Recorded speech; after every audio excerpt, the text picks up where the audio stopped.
At my daughter's wedding, her fiancé introduced me to his boss as an unemployed loser. He thought he was being funny. He thought humiliating me would make him look successful in front of the CEO, but he didn't know that the man he was trying to impress was the man I hired 20 years ago to run my company. When his boss looked at me, smiled, and said to the groom, "You are fired." The silence in the ballroom was deafening. My name is Reginald King. I am 70 years old. If you are watching this video, please like and subscribe to my channel and tell me in the comments if you have ever been underestimated because of how you look. I want to know your story. The air conditioning in the ballroom of the Grand Plaza Hotel was set to freezing, but sweat was already beading on my future son-in-law's forehead. Preston Sterling was a man who lived his life loud, fast, and entirely on credit. He stood in the center of the room, his white tuxedo gleaming under the crystal chandeliers, looking like a prince in a fairy tale he couldn't afford. I stood in the shadows near the kitchen entrance, wearing the only suit I had kept in my closet, a charcoal gray wool blend from the 90s that smelled faintly of mothballs and cedar. I watched my daughter Nia glowing in a dress that cost more than the down payment on my first house. She looked happy, but her eyes were darting around nervously, checking on Preston, checking on the guests, checking on me. She was ashamed. I could feel it in the way she hesitated to bring her friends over to introduce them to her father. To her and to everyone in this room, I was just Reggie, the old man who lived in a wooden cabin on the edge of town, drove a rusted Ford truck, and spent his days fishing. Preston waved me over. His gesture wasn't inviting. It was a summons. He was sitting at the VIP table, the table reserved for the most important people in his world. Seated there was a man I knew very well, though he hadn't seen me in 5 years. Mr. Henderson, the current CEO of King Logistics. The man I had personally groomed to take over my empire when I decided to vanish into the background. "Come here, Reggie," Preston shouted, his voice booming over the jazz music. "I want you to meet someone." I walked over slowly. My knees ached, a reminder of 40 years spent loading cargo trucks before I owned the fleet. As I approached the table, Preston stood up and wrapped a heavy arm around my shoulder. It felt like a yoke. He smelled of expensive scotch and arrogance. "Mr. Henderson," Preston said, his voice dripping with a false, oily charm. "I want you to meet my father-in-law, Reginald. He is a bit of a character." Henderson looked up from his steak. His eyes narrowed slightly behind his gold-rimmed glasses. He was trying to place my face, but the beard I had grown and the 20 pounds I had lost since retirement were doing a good job of disguising me. Preston didn't wait for a response. He continued squeezing my shoulder hard enough to bruise. "Reggie here is a simple man. He lives out in the sticks. Unemployed for years, actually. We try to help him out where we can, throw him a bone. But honestly, he is a bit of a loser. I told Nia we had to invite him out of pity. Can you believe he drove a truck here that sounds like a lawnmower?" A few people at the table chuckled nervously. Nia, who was standing a few feet away, dropped her gaze to the floor. She didn't defend me. She didn't say a word. She just let her husband reduce her father to a charity case to score points with his boss. I felt a cold fire ignite in my chest. It wasn't anger, it was clarity. For months I had suspected Preston was not who he claimed to be. I knew he was a regional sales director at my company, but his lifestyle didn't match his salary. The penthouse, the sports car, this wedding that cost $200,000. He claimed he was a top performer, a rainmaker. Standing there listening to him mock me, I realized he wasn't just a liar. He was a fool. I looked at Henderson. The CEO was no longer eating. He was staring at me, his fork suspended halfway to his mouth. The recognition was dawning in his eyes. He looked at my old suit, then at my face, and finally at the class ring on my right hand, a ring identical to the one he wore. It was the ring I gave to the top 5 executives when we hit our first $1 billion. Reggie Henderson whispered, his voice trembling slightly. "Is that you?" Preston laughed, oblivious to the shift in the atmosphere. "Yeah, that is Reggie. Don't worry, he won't ask you for a job. He is too busy watching paint dry on his porch." I didn't say a word. I simply reached up and adjusted my tie, a specific knot I had taught Henderson to tie decades ago. I looked Henderson dead in the eye and gave him a barely perceptible nod. It was a command. It was the same look I used to give him across the boardroom table when it was time to cut a bad deal loose. Henderson stood up. The chair scraped loudly against the floor. The noise cut through the chatter at the table. He didn't look at Preston. He didn't look at Nia. He looked only at me, and for a second I saw the terror of a man who realizes he has allowed a hyena into the lion's den. Mr. Sterling Henderson said, his voice icy and projecting loud enough for the surrounding tables to hear. Preston smiled, thinking he was about to receive a compliment. "Yes, sir." "You just called this man an unemployed loser," Henderson said. "Yeah, just a joke, sir." Preston waved his hand dismissively. "Just keeping it light." "It is not a joke to me," Henderson replied. His face was pale. "This man is not unemployed, and he is certainly not a loser. He is the reason you have a job, or rather the reason you had a job." The smile slid off Preston's face like grease. "What?" "You are fired," Preston Henderson said, slicing the air with his hand. "Effective immediately. You are fired for gross misconduct, lack of judgment, and quite frankly for being an idiot." The music seemed to stop. The clinking of silverware ceased. 300 guests turned their heads toward the VIP table. Preston stood there, his mouth opening and closing like a fish pulled onto a dock. "Fired," Preston stammered. "You can't fire me. It's my wedding day. I'm your top salesman." "You are a liability," Henderson spat. "And if you ever speak to this man with disrespect again, I will make sure you never work in this industry again. Get out of my sight."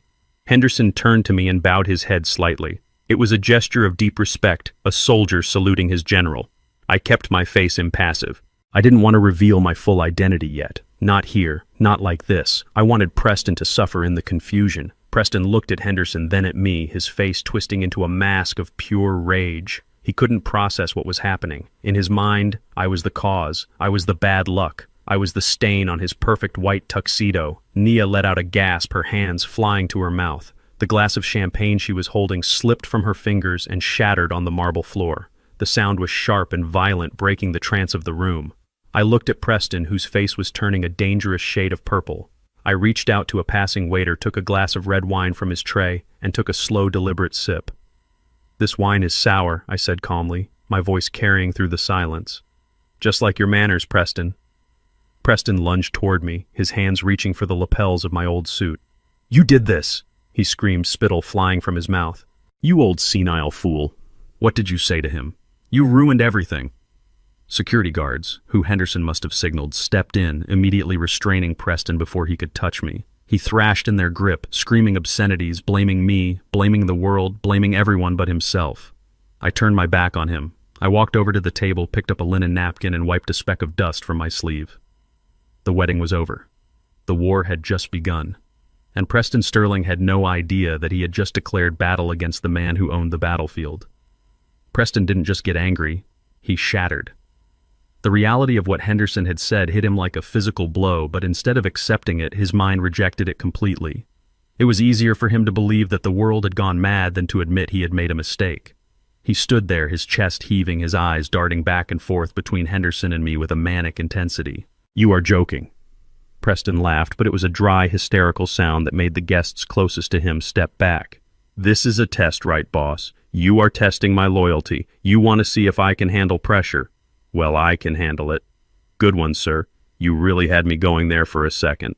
Henderson didn't smile. He didn't blink. He adjusted his glasses and looked at Preston with the cold detachment of a man watching a bug writhe on a pin.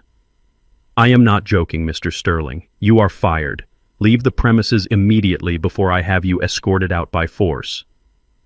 That was the spark that ignited the powder keg. Preston's face twisted from confusion to pure, unadulterated violence. He roared a sound that was less human and more animalistic and lunged across the table. He wasn't aiming for me this time. He was aiming for the man who had just taken away his future. "You can't do this to me!" Preston screamed, his hands clawing at the air inches from Henderson's throat. "I made you millions. I am the star of this company." The security guards who had been hovering on the perimeter moved with professional speed. Two of them intercepted Preston mid-air. One grabbed his arm, twisting it behind his back, while the other wrapped a thick arm around his chest. The momentum sent them crashing into a serving table loaded with shrimp cocktails and ice sculptures. The sound of shattering glass and crashing metal echoed through the ballroom like a bomb going off. Ice cubes skittered across the polished floor. Shrimp and cocktail sauce splattered onto the silk dresses of the bridesmaids. The guests screamed. It wasn't a wedding anymore. It was a brawl. "Let me go," Preston howled, thrashing against the guards. He managed to kick out his expensive dress shoe, connecting with a chair and sending it flying into the crowd. "Get your hands off me! Do you know who I am?" Nia was frozen in the center of the room, her hands pressed over her mouth, watching the man she had just married turn into a monster. She looked at me, her eyes pleading for me to do something to stop it, but I stood still. I took another sip of the sour wine. This was a lesson she needed to see. She needed to see the man behind the mask.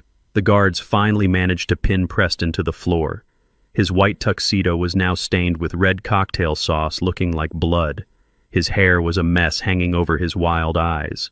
He was panting, spitting curses at the ceiling, his dignity completely stripped away.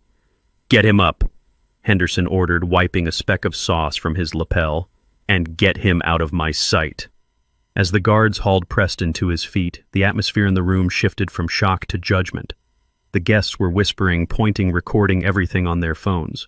The illusion of the perfect power couple had dissolved, leaving only a violent, unemployed man and his terrified bride. Preston shook the guards off as soon as he regained his footing, though they stayed close, ready to pounce again. He smoothed his jacket with trembling hands, his chest heaving. He looked around the room, seeing the cameras, the judgmental stares, the ruin of his big day. He needed a scapegoat. He needed someone to blame because a narcissist can never look in the mirror. His eyes locked on me.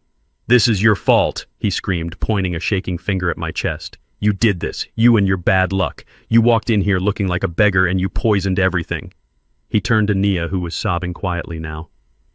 "And you let him in. I told you not to invite him. I told you he was nothing but trouble. Look at what he did. He turned my boss against me. He probably lied to him. He probably told him some sob story to make me look bad." Nia shook her head, tears streaming down her face. "Preston, stop." He didn't say anything. "You were the one who insulted him." "Shut up!" Preston snapped, his voice cracking. "You are supposed to be on my side. I gave you everything. I gave you this wedding. I gave you this life, and you let your loser father ruin it all." He was unraveling, spewing venom in every direction. He called me a curse. He called me a parasite. He claimed I had been jealous of his success and had plotted this whole scene to humiliate him. It was delusional, but he believed it. He had to believe it to survive the weight of his own ego. Suddenly, the heavy double doors of the ballroom swung open. A man in an impeccable black suit walked in, followed by two assistants carrying clipboards. It was the hotel manager. He didn't look happy. He looked at the overturned table, the smashed ice sculpture, the sauce on the floor, and the guests cowering in the corners. "Mr. Sterling," the manager said, his voice cutting through Preston's rant like a knife. "We have a problem." Preston spun around, his face red and sweaty. "What now? Can't you see I am busy? We have received multiple complaints from the other ballrooms about the noise," the manager said calmly. "Furthermore, there has been significant damage to hotel property, and violent conduct is a direct violation of your contract. I am shutting this event down immediately." "Shutting it down!" Preston laughed, a manic, high-pitched sound. "You can't shut it down. I paid a fortune for this." Actually, the manager corrected, checking the clipboard. "You paid a deposit. The remaining balance of $30,000 was due at the conclusion of the event. However, given the breach of contract and the damages I am seeing here, I am invoking the immediate payment clause. I need the full balance settled right now, or I will be calling the police to press charges for property damage and theft of services." $30,000. The number hung in the air. The guests went silent again. The music had long stopped. The only sound was the hum of the air conditioning and Nia's soft crying. 30,000, Preston repeated. He looked at the manager, then at the guards, then at the exit. He realized he was cornered. He puffed out his chest, trying to regain some semblance of control. "Fine. Fine. I will pay your stupid bill. And then I am going to sue you for ruining my wedding." He reached into his inner pocket and pulled out a sleek metal wallet. He extracted a black credit card with a flourish, holding it up like a weapon. "Here, take it. Put it all on this. And add a tip for yourself so you can buy a new personality." The manager took the card without a word. He signaled to one of his assistants, who brought over a portable card terminal. The manager inserted the card. He typed in the amount, $30,000. He handed the machine to Preston to enter his PIN. Preston punched the numbers in, aggressively staring at me the whole time with a look of pure hatred. "Watch this, old man," he sneered. "This is what money looks like." The machine beeped. a harsh, flat sound. Transaction declined. The manager looked at the screen, then at Preston. "I am sorry, sir." The card was declined. "Try it again," Preston snapped. "It's a platinum card. It has no limit." The manager tried again. Beep. Declined. Preston's face went pale. He snatched the wallet back and pulled out another card. "Try this one." Beep. Declined. A third card. Beep. Declined. Preston was sweating profusely now. He was tapping the machine, shaking it as if he could force the money to appear. "There must be a mistake. The system is down. Call the bank." "There is no mistake, sir," the manager said, his voice dropping an octave. "The cards are maxed out. Or frozen. Do you have another form of payment?" Preston looked at Nia. "Do you have your card?" Nia shook her head. "You told me to leave my purse in the suite. I don't have anything on me." Preston looked around the room. His friends were looking at the floor. His parents were nowhere to be seen. He was alone, completely and utterly alone, with a $30,000 debt hanging over his head and the threat of jail time closing in. Then his eyes landed on me again. He stared at me, and a twisted idea formed in his desperate mind. He walked over to me, invading my personal space, his breath hot and smelling of desperation. "You," he hissed. "You pay it." I looked at him calmly. "Excuse me." "You heard me," Preston shouted, his voice echoing off the walls. "This is your fault. You got me fired. You caused this scene. You are the father of the bride. It is tradition for the father to pay. So, pay it." He pointed at my old suit, at my worn shoes. "I know you have some savings tucked away in a mattress somewhere. Dig it out. Write a check. Do whatever you have to do. But you are not leaving this room until you fix the mess you created." He grabbed my lapel again, his eyes bloodshot and wild. "Pay the bill, old man, or I swear to God I will make sure you never see your daughter again." I reached into the inner pocket of my frayed wool jacket. The movement was slow and deliberate, drawing the eyes of everyone in the room. Preston stopped breathing. His eyes locked onto my hand, his pupils dilated with a mixture of greed and relief. He thought he had won. He thought his intimidation tactics had worked and that the old man was about to pull out a checkbook to save the day. I saw the tension leave Nia's shoulders. She let out a shaky breath, believing that her father was going to fix the disaster she had married into. She looked at me with gratitude, but underneath that I saw the expectation. She expected me to pay because I had always paid. I withdrew a single cream-colored envelope. It was slightly bent at the corners. I held it out to Preston. "Take it," I said softly. Preston snatched it from my hand like a starving dog grabbing a bone. He didn't even say thank you. He tore the flap open, his fingers shaking, looking for the check that would clear his debt and restore his ego. He pulled out the contents. It wasn't a check, it wasn't cash. It was a greeting card. A simple card with a picture of a sailboat on the front. Preston stared at it. He flipped it over. He shook the envelope upside down, hoping something else would fall out. Nothing did. He opened the card and read the handwritten message inside. I had written it that morning while drinking my coffee. "Independence is the greatest gift a father can give. Congratulations on your new life." Preston looked up at me, his face contorted in disbelief. "Is this a joke?" he spat, throwing the card onto the floor. "Is this some kind of sick joke? I need $30,000 and you give me a Hallmark card. It is not a joke." I replied, my voice steady. "It is a lesson." "You said you are a self-made man, Preston. You said I was a loser. A loser cannot help a winner. You are on your own." Nia rushed forward, grabbing my arm. Her nails dug into my sleeve. "Daddy, please, you can't do this. The manager is going to call the police. They are going to arrest him. Please, just pay it. I know you have savings. I know you have the money from Mom's life insurance. Just give it to him. Do it for me." I looked at my daughter. I looked at the woman I had raised to be strong, to be independent, to be kind. And all I saw was a stranger who was willing to bleed her father dry to protect a man who had just humiliated him. "I have paid enough, Nia," I said, my voice hardening. She shook her head. "You haven't paid anything. You just gave us a card." "I haven't paid anything." I repeated, a bitter laugh escaping my lips. "Let me refresh your memory, daughter. Who do you think paid off the loan on your red Audi last year when Preston forgot to make the payments for 4 months?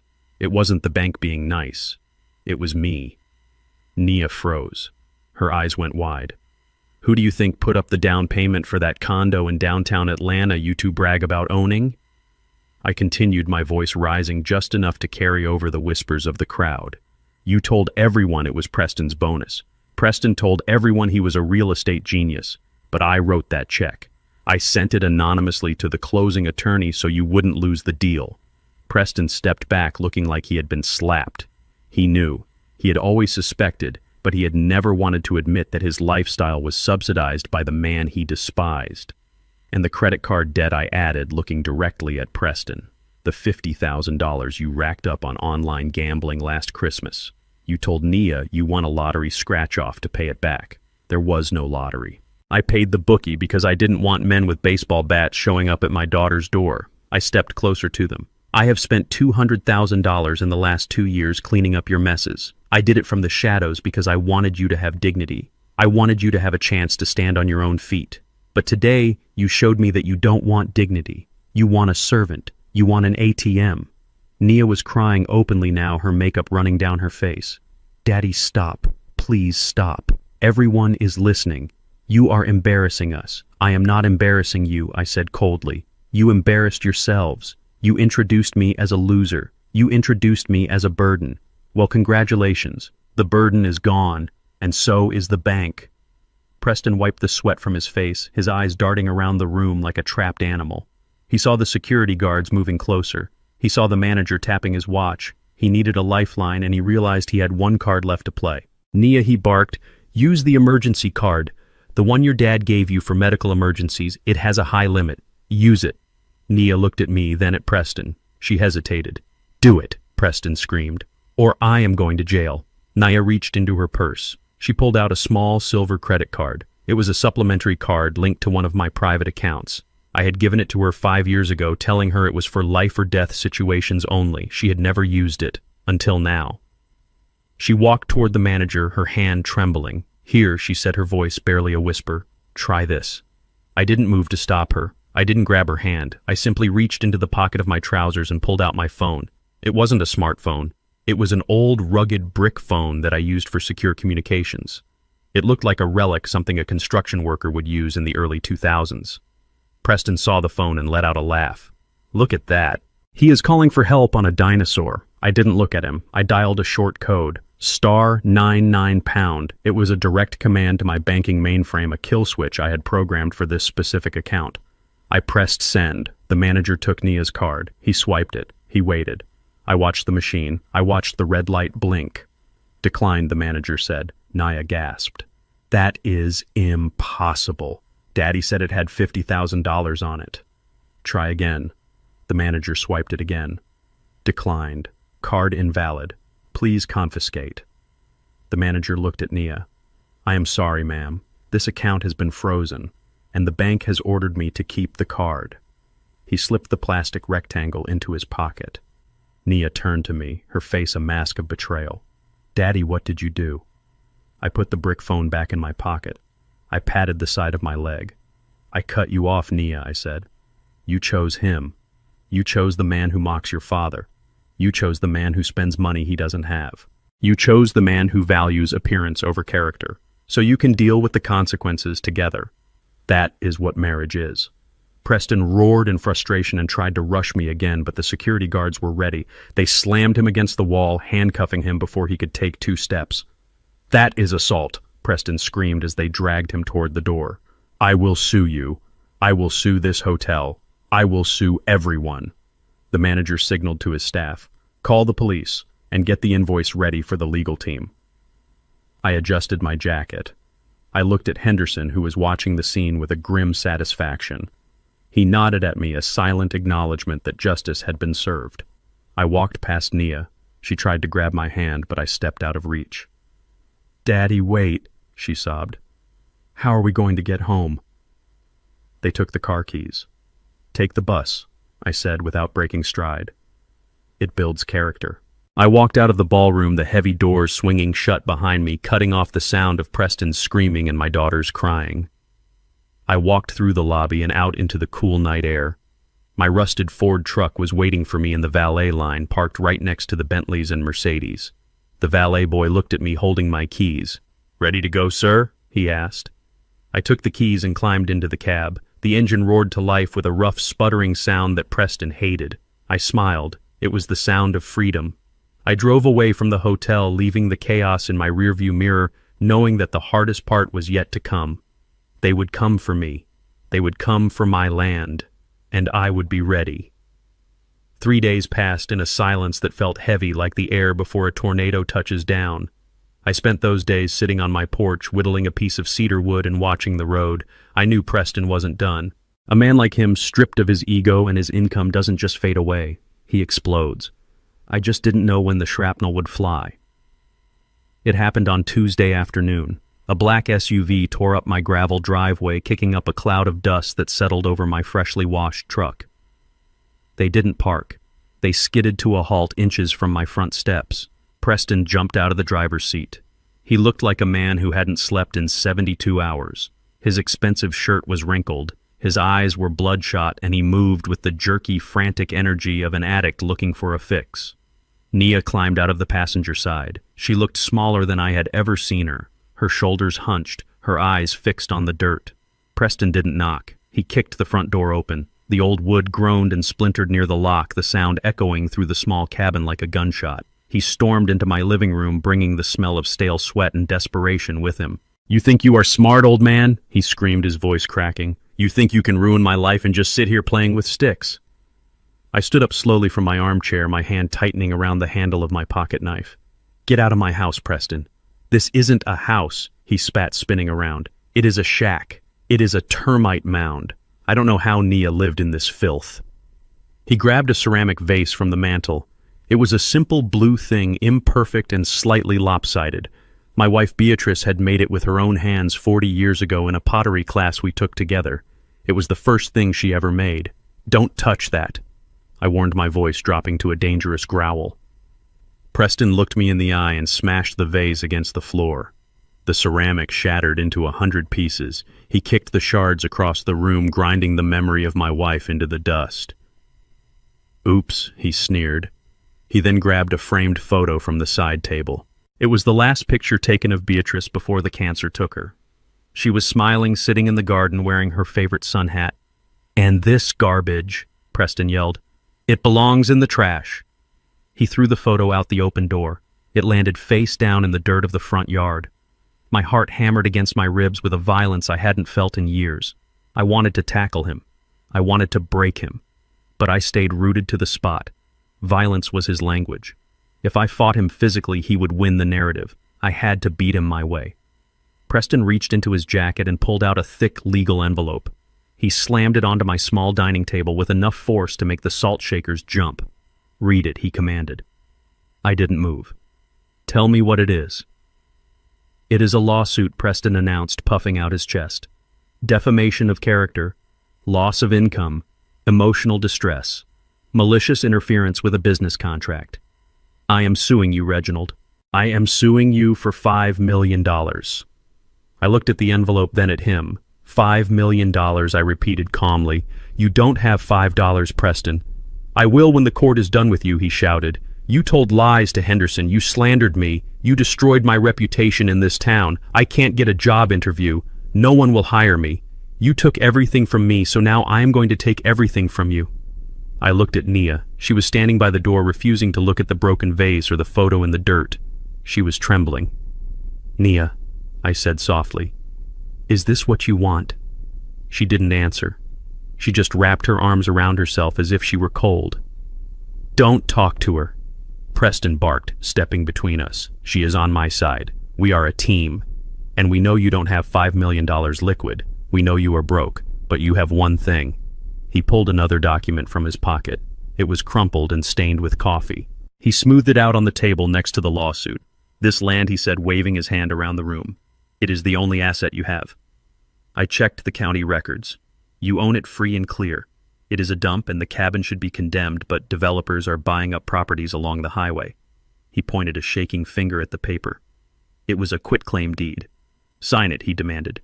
"Transfer the property to me. I can sell it quickly. It won't cover the $5 million, but it will get me some cash. It will get the bookies off my back and pay for a lawyer to go after Henderson." I walked over to the table and looked down at the deed. He wanted my home. He wanted the place where I had raised my daughter, the place where I had nursed my wife, the place where I had found peace away from the noise of the corporate world. "You want me to sell my home to pay for your gambling debts?" I asked. "It is not a home." Preston screamed, his face turning red. "It is a patch of dirt with a roof. Look at it. It is pathetic. Just like you. Sign the paper, Reggie. It is probably worth $50,000 if we are lucky. That is just enough to keep my kneecaps intact for another week."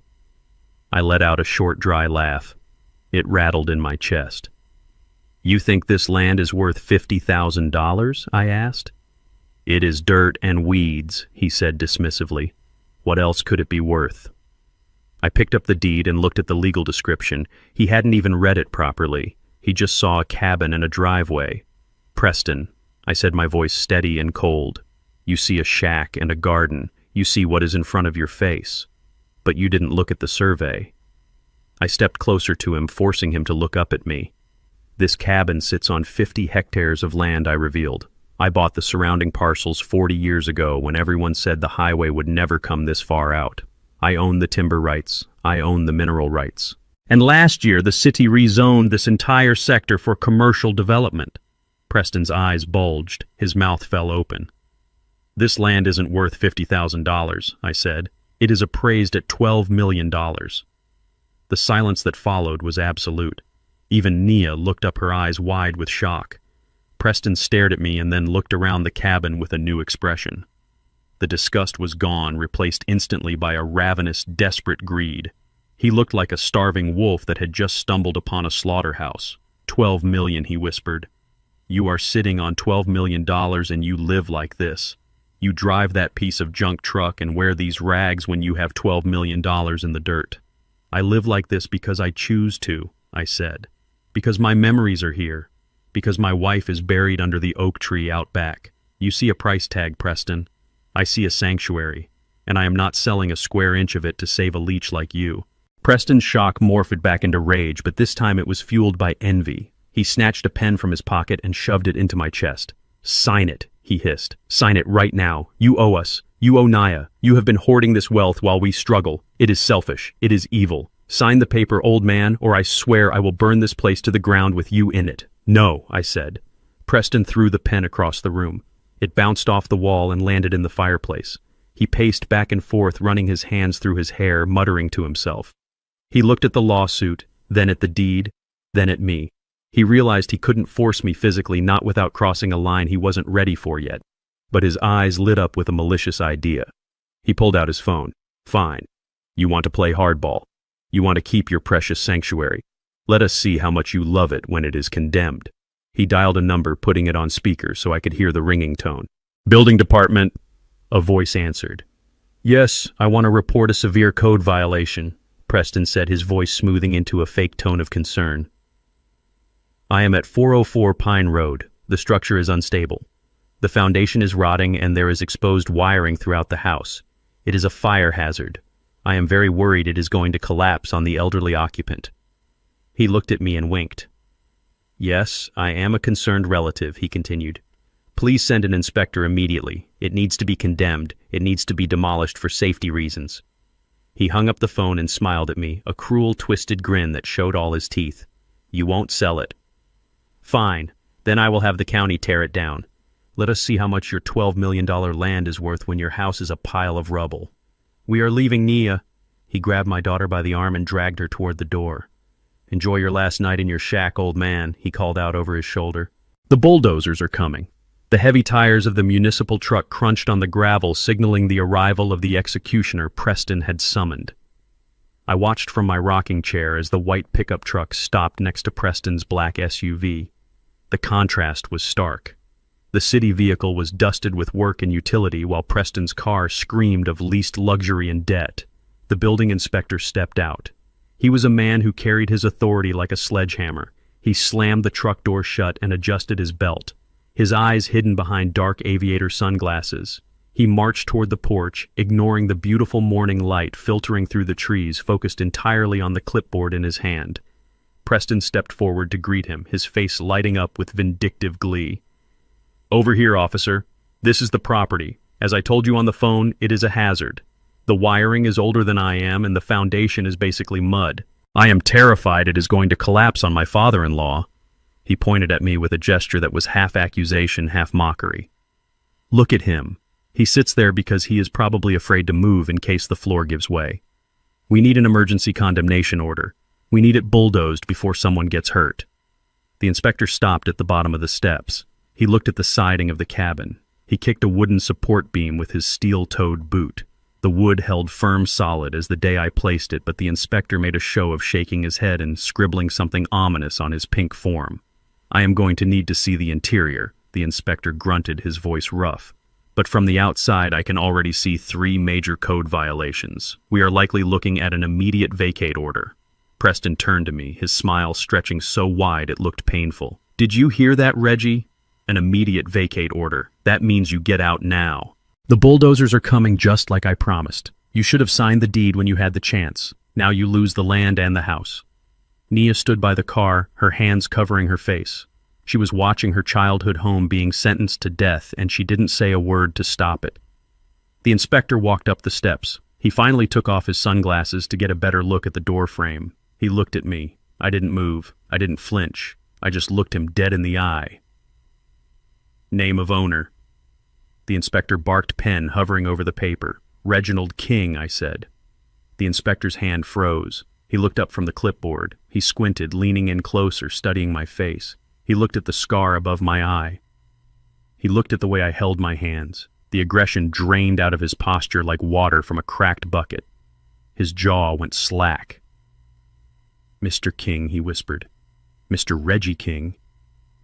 That is me, I replied calmly. The inspector lowered the clipboard slowly. A look of absolute recognition and deep respect washed over his face. He took a step back, almost stumbling. I didn't know you lived here, sir, he said, his voice changing completely. It was no longer the voice of a bully. It was the voice of a man speaking to a legend. I haven't seen you since the groundbreaking of the West Side Park. My kids play on that playground every weekend. I nodded slowly. That is good to hear, Marcus. I remember you. You were the foreman on the drainage crew. You kept the project under budget. Preston let out a sound of pure confusion. He stepped between us, waving his hands. What is going on?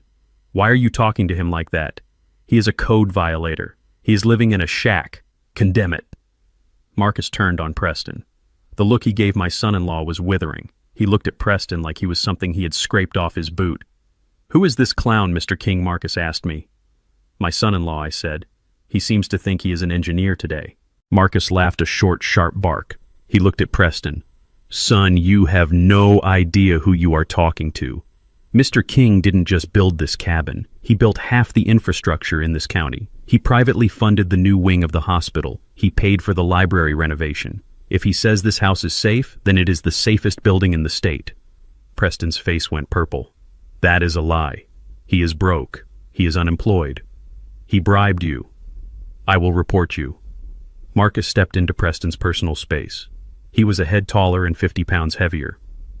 Excuse me, are you accusing a city official of corruption? Because I can write you a ticket right now for filing a false report. It is a crime to waste municipal resources on a vendetta. Do you want me to call the sheriff? Preston backed away, his hands raising in surrender. No, I thought. You thought wrong, Marcus snapped. He tore the pink citation sheet off his clipboard. He crumpled it into a ball and tossed it onto the ground at Preston's feet. Get off this property, and if I see your name on my dispatch log again, I will have you arrested for harassment. Marcus turned back to me and tipped his imaginary hat. Sorry for the disturbance, Mr. King. You have a good day.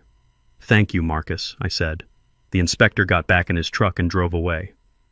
Preston stood there staring at the crumpled paper in the dirt. He was shaking.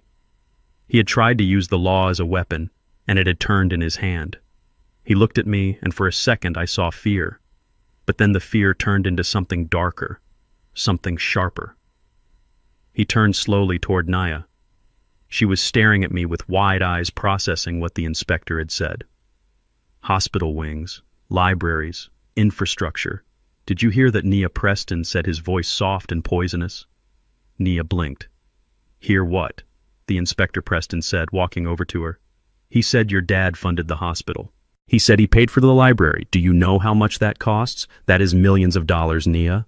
Millions. He grabbed her shoulders and spun her to face me. He isn't broke, Nia. He has been lying to you. He has been hoarding millions of dollars while we suffer. He watched us get evicted. He watched me lose my job. And he sat here on his piles of cash and did nothing." Nia looked at me. Her expression shifted. The confusion melted away, replaced by a deep, cold suspicion. "Dad," she whispered, "is it true? Do you have money?" I didn't answer. "Answer me," she screamed. "Do you have millions of dollars?" "Yes," I said. Nia recoiled as if I had slapped her. "You have millions, and you let us live like this. You let us struggle. I let you live your life," I said. "No, you lied to me," she cried. "You are hiding money from your own family." Preston was right. "You don't love us. You just love your money." She grabbed Preston's hand. "Let us go. I can't stand to look at him." Preston smirked at me as he led her to the car. He hadn't destroyed my house, but he had destroyed something far more important. He had turned my daughter against me. And as they drove away, I knew this wasn't over. It was just the beginning of a much dirtier war. The dust from their departure had barely settled when I began preparing for their return. I knew they wouldn't stay away. Greed is a powerful magnet, and now that they knew the magnet was $12 million strong, they would be back. Sure enough, the next morning the black SUV roared up the driveway again. This time Nia didn't wait for Preston to open her door. She stormed onto the porch, her face pale and drawn her eyes red from crying. Preston followed close behind, looking like a vulture circling a wounded animal. "Why did you do it?" Nia screamed, her voice raw. "Why did you let us struggle? Why did you let us get evicted? You have millions, Dad, millions, and you watched me cry over unpaid bills. You watched me stress about the wedding budget. Do you hate me? Is that it? Do you hate me that much?" I sat in my chair, my hands resting on my knees. I didn't hate her. I loved her enough to let her fail, which is the hardest kind of love there is. But she wasn't ready to hear that. She was hurting, and she was looking for a villain. "I didn't do it to hurt you, Nia," I said calmly. "I did it to protect you. Protect me." She laughed, a bitter, broken sound. "By lying to me. By pretending to be poor. How does that protect me?" "By keeping him away from the money," I said, pointing a finger at Preston. Preston stepped forward, his chest puffed out. "Don't you dare blame this on me. You are the liar here, Reggie. You are the one sitting on a fortune while your daughter starves. You are a miser. A selfish old miser." I stood up. I reached under my chair and pulled out a thick manila folder. I had compiled it over the last 6 months with the help of a private investigator. It was heavy. It thudded when I dropped it onto the small wooden table between us. "I am not the one starving her, Preston," I said. "You are." Preston looked at the folder. "What is that?" "More lies." "It is the truth," I said. "Something you seem to be allergic to." I opened the folder. Papers spilled out. Bank statements, credit card bills, casino receipts, hotel invoices. "Nia, look at this," I commanded. Nia hesitated. She looked at Preston, who was suddenly very still. "Don't look at it, babe," Preston said quickly. "It is fake. He forged it, just like he lied about being broke." Nia looked at me, then at the papers. Curiosity won out. She picked up the top sheet. It was a credit card statement from 3 months ago. "This is your card, Preston," she said, frowning. "It says you spent $5,000 at the Diamond Club." She looked up. "That is a strip club. You told me you were at a sales conference in Chicago." Preston's face went white. "That is not mine. He stole my identity. Or he photoshopped it. You know technology these days. He is trying to frame me." I handed her another paper. "This is a promissory note," I said, "to a loan shark in Las Vegas. $200,000, Preston. You owe $200,000 in gambling debts. That is why you are desperate for my land. That is why you need cash now. Not for a house. Not for Nia. To save your own skin." Nia flipped through the pages. Her hands were shaking violently. There were receipts for jewelry she had never received. There were hotel bookings in town for nights he said he was working late. There were transfers to offshore betting sites totaling more than her annual salary. "Oh my God," she whispered. "A sapphire necklace. $4,000. Who is Candy?" Preston snatched the paper from her hand. "Nobody. It is a typo. It is a business expense. Nia, listen to me. Look at him. Look at this old man. He hates me. He has hated me since day one. He went out and paid someone to make these fake documents to break us up. He wants to control you. He wants to buy you with his millions, but first he has to get rid of me. He turned to me, his eyes bulging. You are sick, Reggie. You are a sick, manipulative old man. You think you can buy your daughter back. You think these lies will work. They aren't lies, I said, and you know it. Nia looked at Preston. She held up a photo from the pile. It was a picture of Preston entering a motel room with a woman who was definitely not Nia. The timestamp was from 2 weeks before the wedding. Is this Photoshop too, Preston? She asked, her voice trembling. Preston stared at the photo. The evidence was irrefutable. The cornered animal panic set in. He couldn't deny it, so he attacked. He grabbed Nia by the shoulders and shook her hard. You are being stupid, he shouted. Can't you see what he is doing? He is gaslighting you. He is the enemy here. He is the one with the secret fortune. I am your husband. You are supposed to trust me. I don't know, Preston, Nia sobbed, trying to pull away. There is so much. The dates match. The money. Shut up, Preston screamed. He raised his hand, his face twisted in a snarl of pure aggression. He was going to hit her. He was going to strike my daughter to silence her doubts. The air in the room changed instantly. I moved. I didn't move like a 70-year-old man. I moved like the dock worker I used to be. I caught Preston's wrist in midair, inches from Nia's face. My grip was iron. I squeezed, digging my thumb into the tender tendons of his wrist. Preston gasped, his eyes snapping to mine. Let go, he grunted. I twisted his arm, forcing him to step back, forcing him to release Nia. I stepped between them, a wall of gray wool and rage. If you ever, I said, my voice low and vibrating with a deadly promise, raise your hand to my daughter again, you will not walk out of this house. Do you understand me? I shoved him backward. He stumbled, tripping over his own feet and crashing into the doorframe. He rubbed his wrist, looking at me with a mixture of fear and hatred. He had underestimated the old man again. Nia was crying, clutching the damning papers to her chest. She looked at Preston with horror, as if seeing him for the first time. Get out, I told him. Get off my property. Preston straightened his jacket. He looked at Nia, then at the papers, then at me. He regained a sliver of his bravado, the mask sliding back into place. Fine, he spat. I am leaving. But this isn't over, old man. You think you have won because you have some money and some fake photos. But you don't know who you are dealing with. He pointed a finger at me. You are going to regret this. I am going to take everything. The land, the money, the girl. You are going to die alone in this shack, and I am going to piss on your grave. He turned to Nia. Are you coming, or are you staying with the liar? Nia didn't move. She just cried. Suit yourself, Preston sneered. You will come crawling back when you realize he is just trying to control you. He stormed out to the SUV, slammed the door, and peeled out of the driveway, leaving a cloud of dust and a silence that felt like a wound. I turned to my daughter. She was broken, but at least she was safe. For now. You are going to pay for this, Preston yelled out the window as he drove off. You are going to pay. Preston Sterling was a man drowning in the deep end of a pool he had dug himself. The $200,000 debt to the loan sharks in Las Vegas wasn't just a number on a piece of paper anymore. It was a ticking bomb. After I kicked him off my property, he didn't go to a hotel. He couldn't. His credit cards were frozen blocks of useless plastic. He parked his leased SUV, which was likely days away from repossession, in the back lot of a 24-hour diner on the edge of town. He sat there in the dark, the engine idling, the air conditioning, fighting a losing battle against the sweat pouring down his face. He opened his laptop. It was a sleek Silver Machine Company property he had failed to return after Henderson fired him at the wedding. He stared at the screen, his reflection looking back at him ghostly and terrified. He knew he had one card left to play in the corporate world. He knew where the bodies were buried. Or rather, he knew where the money was buried. King Logistics maintained a database known internally as the Gold Ledger. It was a list of our top 500 clients, their private contact information, their shipping routes, and their contract renewal dates. It was data worth millions to a competitor.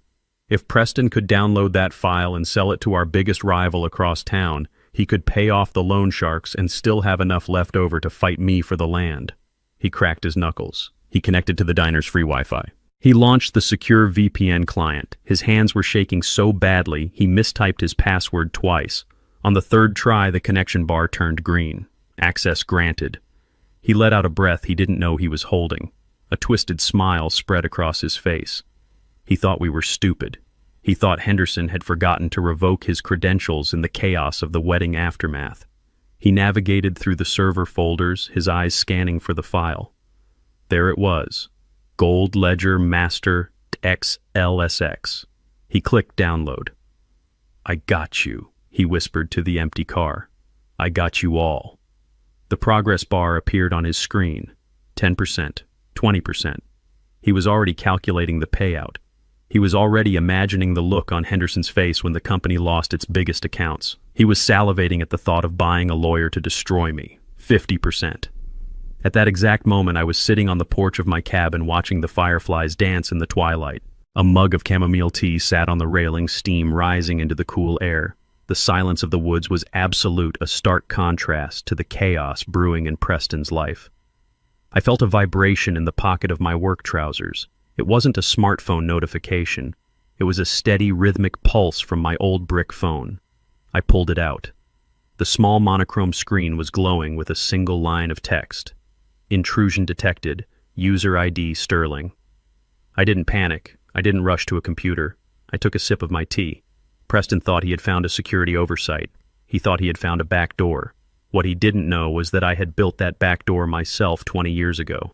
When I designed the architecture for the company's digital infrastructure, I built a honeypot. It was a trap designed specifically for disgruntled ex-employees who thought they could burn the house down on their way out. The file he was downloading wasn't the client list.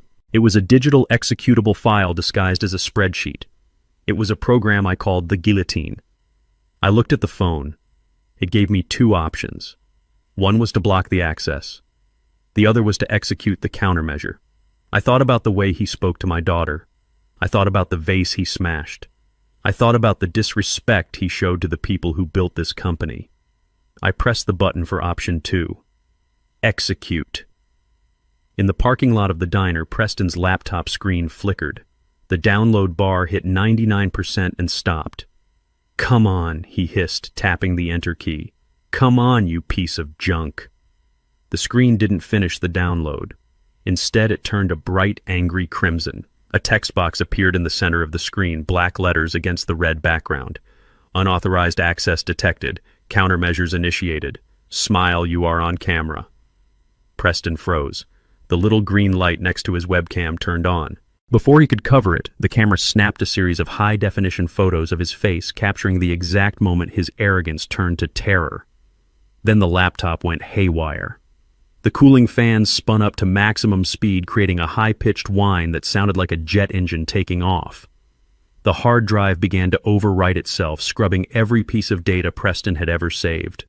His personal emails, his banking passwords, his contacts, his evidence for his fake lawsuit against me. It was all being eaten by the code I had written 2 decades ago. "No," Preston screamed. He tried to force shut the laptop, but the screen wouldn't turn off. He held the power button down, but the machine ignored him. The speakers blasted a loud, oscillating siren noise, drawing the attention of everyone walking into the diner. Preston panicked. He threw the laptop onto the passenger seat as if it were burning hot. The screen finally went black, but the damage was done. The device was a brick, and the signal had already been sent. 5 minutes later, Preston's phone buzzed. It was an email notification. He checked it, his hands trembling. It was from the legal department of King Logistics. Subject: Notice of legal action. Mr. Sterling, we have logged a verified attempt of corporate espionage originating from your personal device. We have photographic evidence and IP logs confirming your identity. We are filing immediate charges with the FBI for violation of the Economic Espionage Act. We are also suing you for $10 million in damages for attempted theft of trade secrets. Do not leave the jurisdiction. Preston dropped the phone. He screamed a long, guttural sound of pure frustration and fear. He punched the steering wheel, tears of rage streaming down his face. He was trapped. He had tried to steal his way out of debt and had only succeeded in digging a hole so deep he could never climb out. He looked at the darkened cabin of his car. He was broke. He was facing federal prison. He had enemies on all sides. The loan sharks, the company, me. He needed a way out. He needed a nuclear option. His eyes narrowed as a new dark thought entered his mind. He couldn't beat me with money. He couldn't beat me with the law. He couldn't beat me with business. But there was one thing he could use, one weakness he thought I had. My age. He picked up his phone again. He dialed Nia's number. His voice changed instantly, shifting from the rage of a cornered animal to the smooth, manipulative tone of a concerned husband. "Nia, baby, listen to me," he said, his voice thick with fake emotion. "I just tried to log into my old work email to get some contacts to find a new job, and your dad blocked me. He hacked my computer. He is destroying my electronics remotely." He paused, letting the lie sink in. "Honey, I am really worried about him. This isn't normal behavior. The paranoia, the aggression, the hoarding of money while living in squalor. I spoke to a specialist friend of mine. These are classic signs of advanced dementia. He is a danger to himself and to others." He took a deep breath, preparing to deliver the final blow. "We can't let him live like this, Nia. We have to take control, for his own good. We need to get him help. We need to get him committed. And once we are his legal guardians, we can stop him from hurting us anymore." He hung up the phone and started the car. A cruel smile played on his lips. If he couldn't steal my money, he would simply take away my freedom.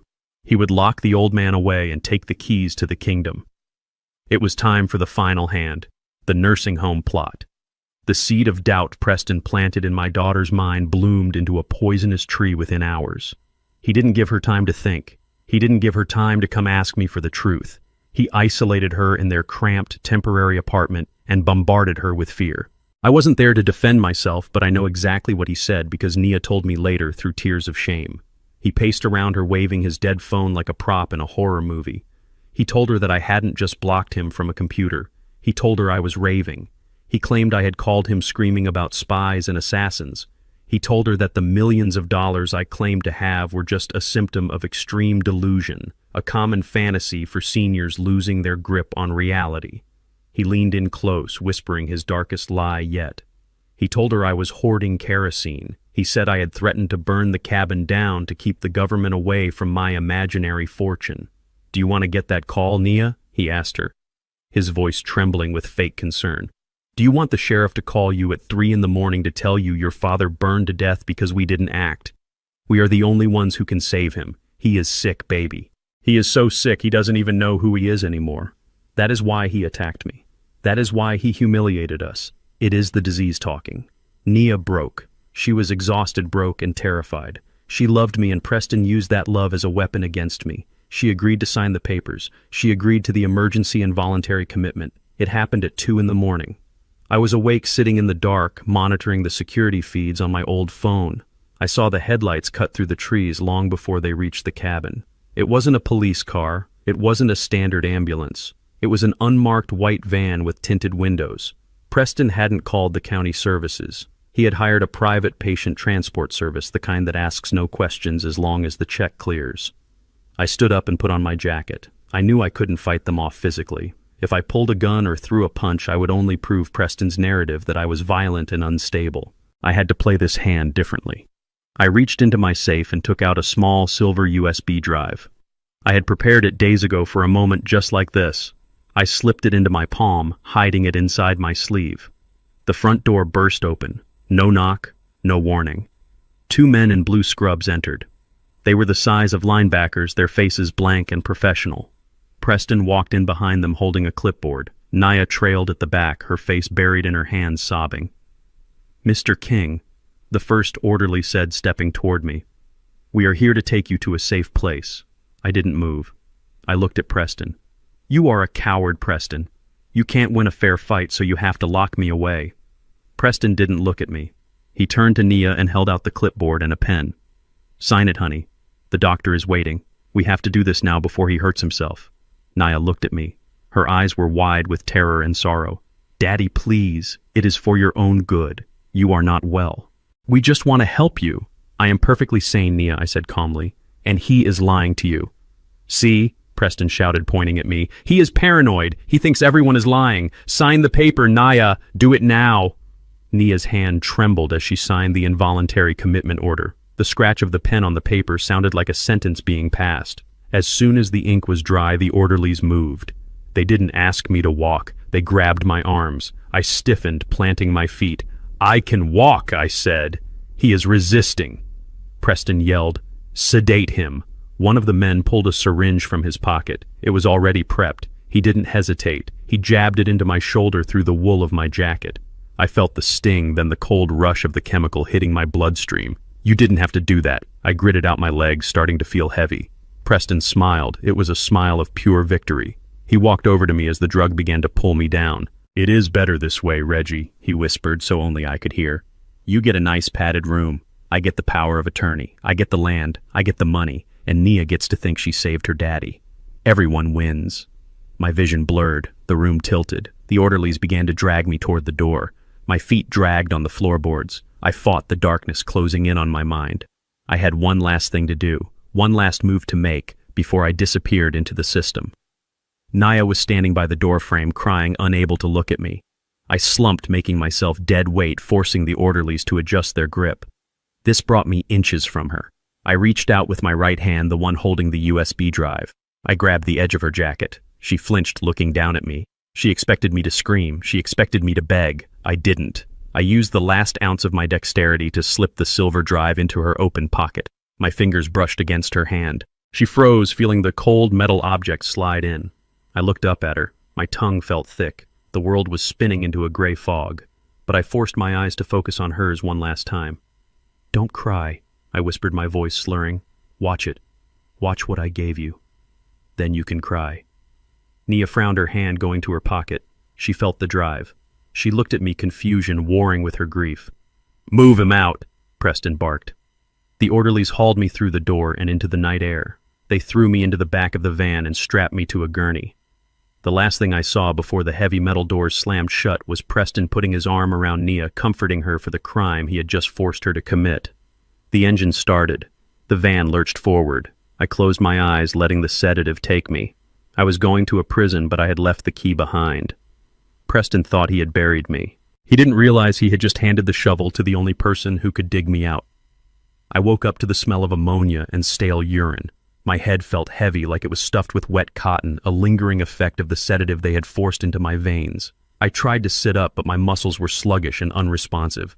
I blinked, trying to clear the fog from my vision. I was in a room that was barely larger than a closet. The walls were painted a peeling, institutional green. There was a single metal cot bolted to the floor, a thin mattress, and a toilet in the corner that lacked a seat. There were no windows. The only light came from a fluorescent strip buzzing angrily on the ceiling behind a wire cage. This wasn't a hospital. It wasn't a care facility. It was a warehouse for the unwanted. It was a place where families sent their elderly problems to be forgotten. I dragged myself to the edge of the cot and placed my feet on the cold linoleum floor. I wasn't afraid. Fear is a reaction to the unknown, and I knew exactly where I was and why I was here. I was here because I had allowed it. I was here because it was the only way to get the evidence into the only hands that mattered. Miles away in the living room of the cabin Preston had tried to condemn my daughter was staring at the small silver object in her hand. The house was silent. Preston had dropped her off and left immediately to meet with his lawyer, eager to file the paperwork that would grant him power of attorney over my estate. He had left Nia alone with her guilt. She sat on the sofa where I used to read the newspaper. She looked at the USB drive I had slipped into her pocket. Her fingers trembled. She remembered my last words. "Watch it. Then you can cry." She reached for her laptop. It was an old machine, one I had bought her for college years ago. She plugged the drive into the side port. A folder popped up on the screen. It contained a single video file titled Simply the Truth. She hesitated. Her heart was pounding a frantic rhythm against her ribs. Part of her wanted to pull the drive out and throw it into the fireplace. Part of her wanted to believe the lie that Preston was her savior and I was the villain. But the doubt I had planted was a deep root. She moved the cursor and clicked play. The video player opened. The footage was from a hidden camera angle high up and wide. It was the interior of Preston's SUV. The timestamp was from 3 days ago, the afternoon he had come to threaten me with the lawsuit. Nia leaned in. On the screen, Preston was driving. He wasn't alone. In the passenger seat sat a woman Nia didn't recognize. She was young, blonde, and laughing. She had her hand resting intimately on Preston's thigh. "So he really has millions?" the woman asked, her voice tinny through the laptop speakers. $12 million in land alone, Preston replied, a smug grin plastered on his face, plus whatever cash he is hoarding. The old fool has been sitting on a gold mine while I have been dodging calls from collectors. And what about the wife, the woman asked. The daughter, does she know? Nia held her breath. She knows now. Preston laughed. But she is stupid. She is so desperate for love she believes anything I tell her. I told her the old man is crazy and she ate it up. She is weak. She is just like her father, pathetic and soft. The woman in the video giggled. So, what happens when you get the money? Preston took one hand off the wheel and squeezed the woman's leg. Once I get the power of attorney and sell that dirt, I am kicking Nia to the curb. I will give her a few $1,000 to shut her up and file for divorce. She is annoying anyway, always crying, always whining about her daddy. I am done with her. We take the cash, we buy a place in Miami, and we live like kings. Nia gasped.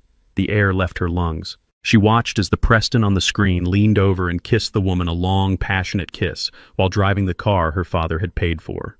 He is in a nursing home by the end of the week, Preston bragged to his mistress. And once he is locked up and medicated, nobody will ever listen to him again. He will rot in there, and we will be spending his fortune. Nia slammed the laptop shut. She couldn't watch anymore. She couldn't breathe. The scream that tore from her throat was raw and primal, a sound of pure agony. It wasn't just heartbreak. It was the shattering of her entire reality. I had been right. I had been right about everything. The gambling, the cheating, the theft. She had betrayed the only man who had ever truly loved her for a man who called her stupid and weak. She curled into a ball on the sofa, sobbing uncontrollably. She felt dirty. She felt used. She realized with a sickening clarity that she had signed the papers to imprison her own father based on the lies of a predator. The front door opened. Nia froze. She wiped her eyes frantically, but it was too late. Preston walked in. He was whistling. He held a bottle of champagne in one hand and a stack of legal documents in the other. He looked victorious. He looked like a man who had just won the lottery. "Honey, I am home," he called out cheerfully. "And guess what? The lawyer says we can expedite the property transfer. We are going to be rich by Friday." He stopped when he saw her. He saw the red eyes. He saw the open laptop on the coffee table. He saw the silver USB drive sticking out of the side. His smile vanished. The bottle of champagne lowered slowly to his side. The air in the room turned electric with tension. "What are you watching, Nia?" he asked, his voice dropping to a low, dangerous tone. Nia stood up. Her legs were shaking, but she stood. She looked at him, and for the first time she didn't see her husband. She saw a monster. "You are cheating on me," she whispered. Preston blinked. "Who told you that?" "Your crazy father." "I saw it," she screamed, pointing at the computer. "I saw you with her. I heard you. You called me stupid. You said you were going to dump me as soon as you got the money. You are stealing my father's land." Preston looked at the laptop. He didn't try to deny it. He didn't try to make up a lie. He dropped the champagne bottle. It didn't break. It rolled across the rug with a dull thud. He dropped the papers. He lunged forward. He grabbed the laptop with both hands and raised it above his head. With a roar of rage, he brought it down onto the corner of the heavy wooden table. The screen shattered. Plastic and glass flew across the room. He smashed it again and again until the device was nothing but twisted metal and wires. He ripped the USB drive out of the port and crushed it under his heel, grinding it into the floorboards. There he panted, staring at the debris. "Now you haven't seen anything. It is your word against mine. And who is going to believe a hysterical woman whose father is in the loony bin?" "You are insane," Nia cried, backing away toward the kitchen. "I am calling the police. I am going to get my dad out." Preston moved faster than she expected. He grabbed her arm and spun her around. He shoved her toward the bedroom. "You aren't calling anyone," he snarled. "You are going to stay right here. You are going to sit in that room and shut your mouth until the sale goes through. If you try to leave, if you try to call anyone, I will tell the doctors you are just as crazy as your old man. I will have you committed right next to him." He threw her into the bedroom and slammed the door. Nia heard the lock click. She pounded on the wood, screaming for him to let her out, but he just laughed. "Sit tight, wifey," he shouted through the door. "We are almost at the finish line."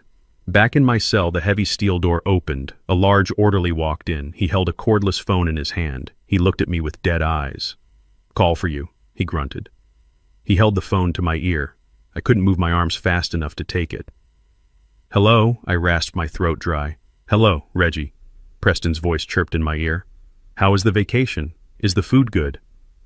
You won't get away with this, Preston, I said. I already have, he replied. I am at the cabin. I have the deed. And I have Nia. She found your little movie, by the way.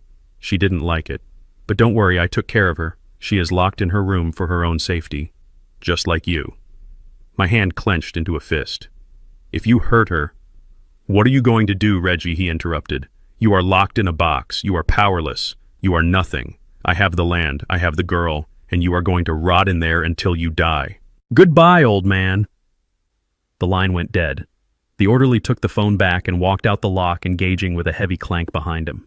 I sat in the silence of my prison. Preston thought he had won. He thought the game was over. He didn't know that I wasn't trapped in there with him. He was trapped out there with me. I looked at the door handle. It was a simple pin tumbler lock. I reached into the hem of my trousers and pulled out a thin, stiff piece of wire I had concealed days ago. It was time to check out. I waited until the heavy footsteps of the orderly faded down the hallway before I moved. I pulled the piece of stiff wire from the hem of my trousers. It was a simple thing, a scrap of metal I had scavenged days ago, anticipating a moment like this, but in the hands of a man who had spent 40 years fixing engines and unjamming conveyor belts, it was a master key. I knelt by the door. The lock was a standard commercial-grade deadbolt, strong against force, but weak against finesse. I inserted the wire feeling for the tumblers. I closed my eyes. I didn't need to see. I needed to feel. I visualized the internal mechanism, the springs, the pins. 1 click, 2 clicks. I applied a slight torque with my thumb. The third pin resisted, gritty and stubborn, but I coaxed it upward. The cylinder turned with a soft metallic groan that sounded like freedom. I pushed the door open just an inch. The hallway was dim lit by flickering fluorescent tubes that hummed with the sound of neglect. The orderly was sitting at a station about 20 feet away, his back to me, scrolling through his phone with his feet propped up on the desk. He was big, a wall of muscle, and fat, the kind of man hired for intimidation rather than care.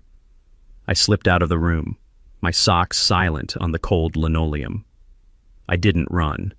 Running attracts attention. I walked with a predator's stalk, closing the distance before he even knew the air in the room had shifted. He must have sensed me at the last second. He spun his chair around, dropping his phone. "Hey!" he shouted, starting to rise. "Get back in your room, old man!" He reached for the taser on his belt. He was slow. He was confident. He saw gray hair and wrinkles and assumed I was frail. He didn't see the man who had built an empire with his bare hands. He didn't see the man who had loaded cargo ships in the freezing rain until his muscles turned to steel cable. I didn't stop. I stepped inside his reach as he lunged for me. He tried to grab my throat. I slapped his hand away and drove my fist into his solar plexus. It wasn't a wild swing. It was a short piston-like strike fueled by 70 years of gravity and rage. The air left his lungs in a wet wheeze. He doubled over. I didn't give him time to recover. I grabbed the back of his neck with one hand and his belt with the other, using his own momentum to slam him face first into the desk. His head bounced off the laminate surface with a sickening thud. He slid to the floor, groaning, clutching his face. "Stay down," I growled, my breathing even and steady. I grabbed his keys from his belt. I didn't look back. I walked down the corridor, my stride lengthening. I passed other rooms, hearing the soft cries of the people trapped inside, and I promised myself I would burn this place to the ground, legally speaking, once I was done. I reached the end of the hall and found the heavy oak door marked Administration. I didn't knock. I used the master key I had taken from the orderly and threw the door open. The office was plush, a stark contrast to the cells in the back. Persian rugs, mahogany furniture, the smell of expensive cigars. Sitting behind the desk was the director, a man named Dr. Eris. He was counting a stack of cash, likely the bribe money Preston had paid him. He jumped up, scattering the bills across the desk. "Who are you?" he demanded, his eyes wide. "How did you get out?" "Security." I slammed the door shut behind me and locked it. "Sit down," I commanded. Dr. Eris looked at the phone on his desk. "Don't even think about it," I said, walking toward him. "By the time you dial, I will be across this desk. And unlike your orderly, I won't be gentle." He sat back down, his face pale. "Look, Mr. King, we can work this out. Your son, he paid for a premium package. We are just following protocol." My son didn't pay for anything, I said, leaning over the desk. He paid you with stolen money. But that is not your biggest problem right now. Your biggest problem is that you didn't do your due diligence. You didn't check who I was. I know who you are, Eris stammered. You are Reginald King, a retired mechanic with dementia. I reached into my pocket and pulled out my old brick phone. I placed it on the desk next to his pile of dirty money. Look at the wall behind you, I said. Eris turned. On the wall, amidst various diplomas and awards, was a large bronze plaque commemorating the founding donors of the facility. Read the top name I ordered. Eris squinted. The Beatrice King Foundation. Beatrice King was my wife, I said, my voice dropping to a whisper that filled the room. This facility exists because I wrote a check for $3 million 10 years ago to care for the elderly with dignity. I own the land this building sits on. I sit on the board of the trust that pays your salary. Eris turned back to me. His mouth opened and closed, but no sound came out. The blood drained from his face so fast he looked like a corpse. He looked at my old suit, then at my face, and the realization hit him like a freight train. He had imprisoned his own boss. He had taken a bribe to torture the man who owned the building. "Oh my God," he whispered. "Mr. King." "Sir." "I didn't know. The paperwork said—" "The paperwork was forged," I snapped. "And you are finished. You are going to prison, doctor, for kidnapping, for fraud, for elder abuse, and I am going to personally ensure you never practice medicine again." I picked up his desk phone. I dialed a number I knew by heart. "Ms. Steinberg," I said when the line clicked open. "It is time. Execute the protocol and call the sheriff. I am at the nursing home." I looked at Eris. He was shaking, tears forming in his eyes. "Sir, please," he begged. "I have a family." "So do I said coldly. "And my family is currently being held hostage by a psychopath because you helped him. Get up." I marched him out of the office and through the front lobby. The receptionist stared in shock as I shoved the director through the automatic glass doors. We stepped out into the cool night air. The scene outside was a symphony of power. The gravel driveway was filled with vehicles, but they weren't police cars. Not yet. They were 3 black Rolls-Royce Phantoms, their engines idling with a low, menacing purr. The King Logistics logo was discreetly embossed on the doors. Standing by the lead car was Ms. Steinberg, my chief legal counsel, a woman who could cut a man in half with a contract clause. Behind her were 6 men in dark suits. They weren't just drivers, they were my personal security detail men I had hired from Special Forces units to protect my shipments in war zones. Ms. Steinberg stepped forward. She didn't look at Eris. She looked at me.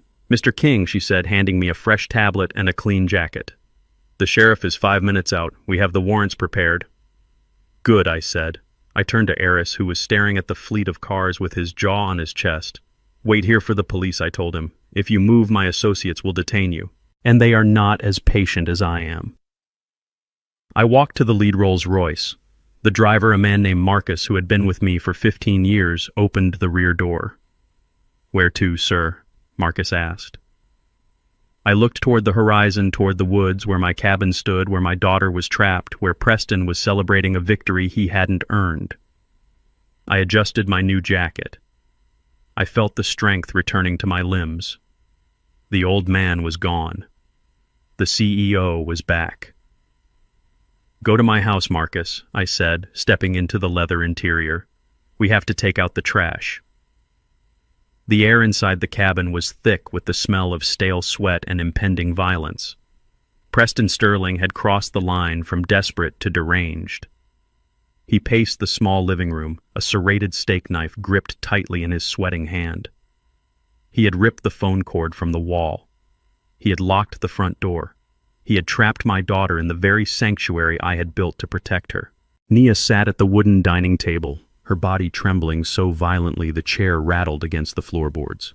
The quitclaim deed lay before her, smoothed out but stained with her tears. Preston slammed his hand down on the table, making her jump. "Sign it!" he screamed, his voice cracking with hysteria. "Sign his name. You have his power of attorney now. You can sign for him. Do it." "I can't," Nia sobbed, her hands covering her face. "It is illegal. He didn't agree to this. You had him committed." "He is gone," Nia Preston roared, leaning over her. "He is in a hole. He is never coming out. He is rotting in that cell, and he is going to die there. We are the only ones left. We need this money. The sharks are coming for me, Nia. Do you understand?